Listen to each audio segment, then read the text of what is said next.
శారీస్ ప్రతి 10,000 రూపాయల కొనుగోలుపై ఒక గోల్డ్ కాయిన్ ఉచితం. అట్లా కొంతమందికి ఆకలి అయితేనే అమ్మ గుర్తొస్తే అది కరెక్ట్ కాదు కదా అని మీ భావన. మధ్య బాలకృష్ణ గారి సినిమా జయసింహ అనే ఒక సినిమా వచ్చింది. అవును సార్. ఆ సినిమా షూటింగ్ జరిగినప్పుడు కుంభకోణంలో జరిగిందండి.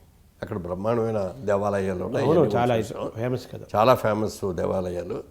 అక్కడ మేమందరం ఒక కాటేజ్ చేస్తున్న ఒక హోటల్లో దిగాం. మేము నా కాటేజీ పక్కన బాలకృష్ణ గారి కాటేజీ, ఎదురుగుండా బ్రహ్మానందం గారి కాలేజీ.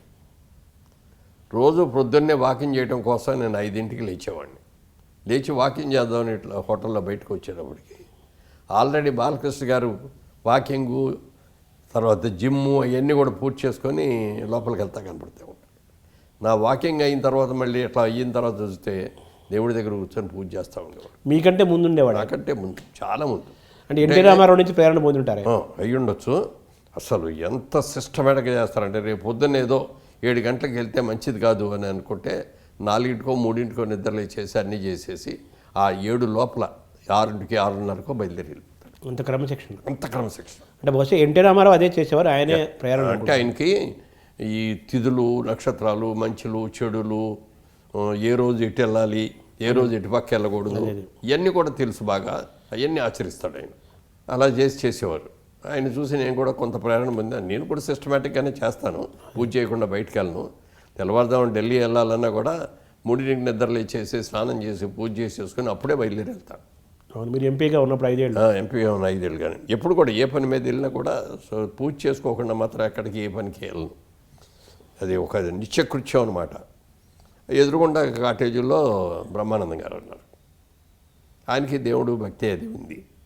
ఒక రోజున వచ్చాడు, నేను పూజ చేయటం అక్కడ కూర్చుని నాతో కూర్చుందామని నేను లోపల పైకి చదివి వేస్తూ ఉంటా పూజ. మామూలుగా మనసులో చేసే పూజ కాకుండా దానికి కూడా ఒక కారణం ఉంది. అంటే నా వాయిస్ బిగినింగ్ డేస్లో కొంచెం పీలగా ఉండేది. ఇప్పుడు బేస్ అయింది కదా వాయిస్. అదే అప్పుడు అందరూ చెప్పారనమాట. చెప్పి ఇట్లా బాగా కొంచెం నువ్వు ప్రాక్టీస్ చేసుకోవాలి, వాయిస్ ప్రాక్టీసు, వోకల్ ఎక్సర్సైజ్ చేయాలి, వోకల్ ఎక్సర్సైజ్ చేస్తే కానీ ఇది రాదు అని చెప్పి దానికి అయ్యో కొన్ని చెప్పారు. ఆ చెప్పిన దాంట్లో నేను అన్వయించుకున్న దాంట్లో ఒకటి పూజ. రోజు పూజ చేసేటప్పుడు బాగా బిగ్గరగా చదవాలి. అంటే మామూలుగా చదువుడు. ఆ చదువుతా అంటే మనకి కొంత ఏమంటారు అయ్యి ఫ్రీ అవుతుంటాయి. గొంతుకు సంబంధించిన ఇవన్నీ కూడా ఫ్రీ చేసాం. అది కొన్నాళ్ళకి అది కరెక్ట్గా సెట్ అయింది. అది అట్లా పాఠం. అందుకని ఆ రోజున అట్లాగే చేసుకుంటాను. ఇప్పటికీ అలా ఉన్నారా? ఇప్పటికీ అదే. అంటే మరీ బిగ్గరగా కాదు కానీ పైకే చదువుతాం. ఆయన షూటింగ్ ఆయనకి లేదు, నాకు లేదు. ఆ రోజున మధ్యాహ్నం నుంచి వస్తుందన్నారు. సరే కాసేపు కూర్చొని నాతో మాట్లాడదామని వచ్చారు ఆయన. వచ్చేస్తే నేను లోపల పూజ చేసుకుంటున్నాను. చూసి బయట కుర్చీ ఉంటే ఆ కుర్చీలో కూర్చున్నారు. ఇంకా అయిపోద్ది అని ఎదురు చూస్తున్నాడు. అవలా ఏవో అందరు దేవుళ్ళు వరుస పెట్టి నేను స్తోత్రాలు చేసుకుంటా వెళ్తున్నాను. అయిన తర్వాత బయటకు వచ్చిన తర్వాత అడిగాడు, మురళీమోహన్ గారు మీరు ఏ దేవుడిని ప్రార్థిస్తారో అన్నాడు. నేను అందరు దేవుళ్ళని ప్రార్థిస్తానండి. జీసస్ క్రీస్తుని చేస్తాను, అల్లానే చేస్తాను, గౌతమ్ బుద్ధుడిని లైక్ చేస్తాను. శక్తి స్వరూపం అన్ని స్వరూపాలని. అంటే మరి మీరే ఎంతసేపు చేస్తారండి అని అడిగి, మీరు పూజ చేస్తారు కదా రోజు, ఎంతసేపు చేస్తారు? నాకు దేవుడు ఒక్కడే అన్నాడు. ఎవరన్నా? వెంకటేశ్వర స్వామి అన్నాడు. నేను వెంకటేశ్వర స్వామికి తప్పించి ఇంకెవరికి పూజ చేయను. అదేమిటి సార్ అలా ఎందుకు పెట్టుకున్నారన్న చిన్న ఉదాహరణ చెప్పాడు. మా ఇంట్లో పని మనిషి ఒక అమ్మాయి ఉంది, 10 ఇళ్ళు చేస్తుంది. మా ఇంట్లో కూడా వచ్చి ఒక గంట సేపు చేసేసి వెళ్ళిపోద్ది. ఆ అమ్మాయికి ఏదైనా ప్రాబ్లం వచ్చిందనుకోండి, ఆడు చూస్తారులే, వీళ్ళు చూస్తారులే అనుకొని ఎవరూ చూడం. అదే మా ఇంట్లోనే పని చేస్తుంది అనుకోండి, మా ఇంట్లో పనిచేసే మనిషికి ఏదైనా జబ్బు చేసింది అనుకోండి, ఆటోమేటిక్గా మేము చూస్తాం. చేయాలి కదా, మన మనిషి కాబట్టి.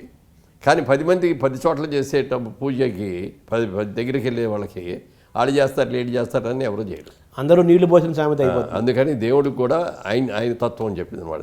దేవుడికి పూజ కూడా ఒక్కరికే చేయాలి. ఒక్కళ్ళు చేస్తే మన భక్తుడు ఈయన మనతోనే ఇది ఉంటాడు అని చెప్పి ఆ దేవుడు చేస్తాడు.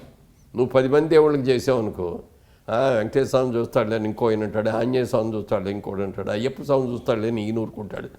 అలా అందరి దేవుళ్ళు ఎవరికాళ్ళు ఊరుకుంటారు, ఎవరు మనకి చేయరు. పాయింట్ ఆయన థియరీ అది. ఆ థియరీలో కూడా ఒక ఇది ఉంది, లాజిక్ ఉంది.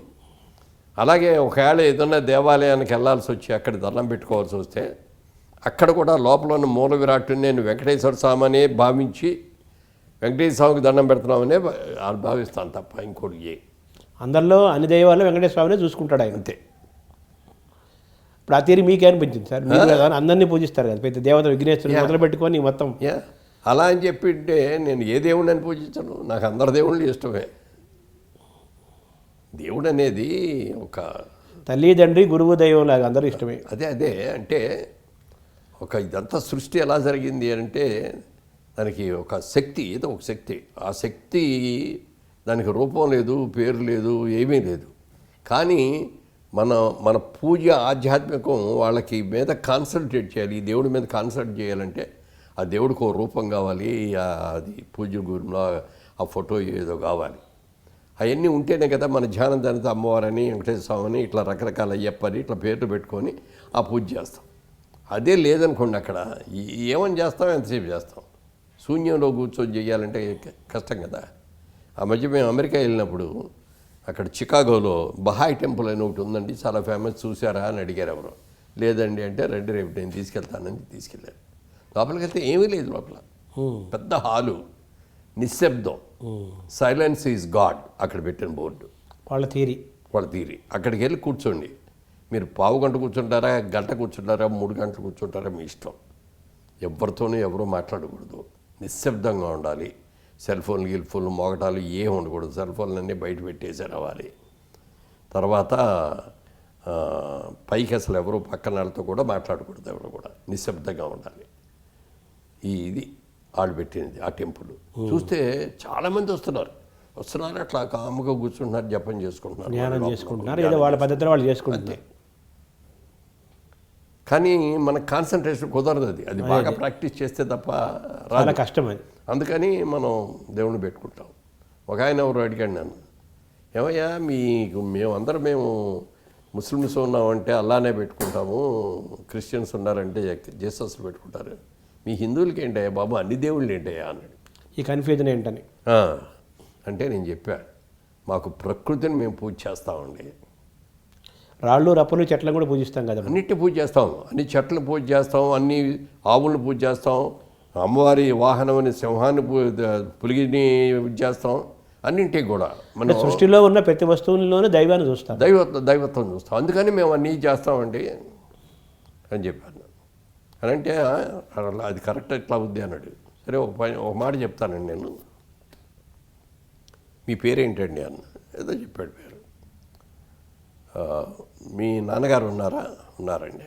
మీ అమ్మగారు ఉన్నారండి అన్నాడు. మీ అక్కలు ఉన్నారు. మీ మనవాళ్ళు ఉన్నారు. మీ నాన్నగారు నీ పేరేంటండి? వెంకటేశ్వరరావు అని చెప్పాడు. మీ నాన్నగారు ఏమనిపిస్తారు? ఒరే బాబు అంటారు. అమ్మగారు ఒరే పెద్దాడా అంటది. చెల్లెలు అన్నయ్య అంటది. బావగారు బామ్మరిది, ఎరా బామ్మరిది అని పిలుస్తాడు.